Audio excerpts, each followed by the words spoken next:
Бүгін біз екі санына көбейту және бөлу кестесін құрып үйренеміз. Қоянға өзеннің бергі бетінен арғы бетіне өтуге көмектес. Кішкентай тастарды басуға болмайды. Қоян қай тасқа секірді? Дұрыс, екінші тасқа. Қоян неше рет секірді?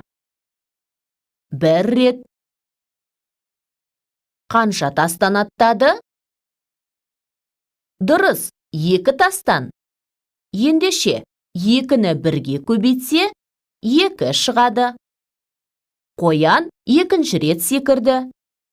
Қоян неше рет секірді? Екі рет. Қоян нешінші таста тұр?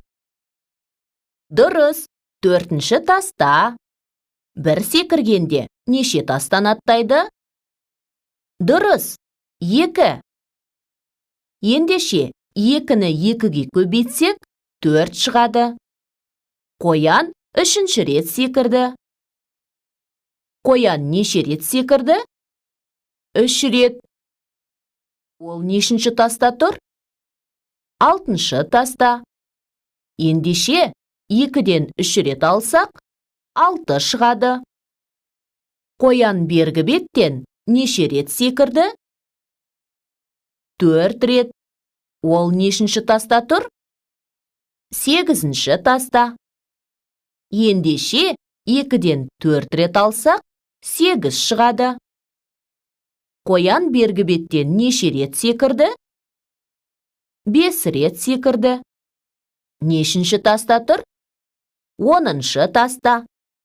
Ендеше, екіден бес рет алсақ, он шығады. Қоян бергі беттен неше рет секірді? Алты рет. Нешінші таста тұр?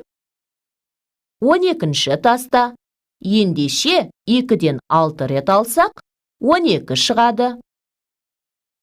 Қоян бергі беттен неше рет секірді? 7 рет.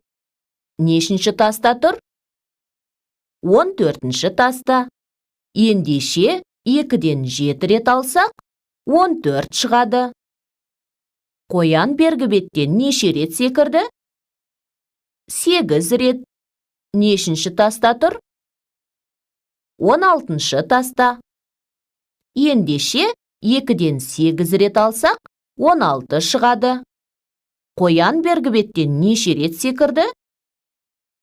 9 рет. Нешінші таста тұр? 18-ші таста.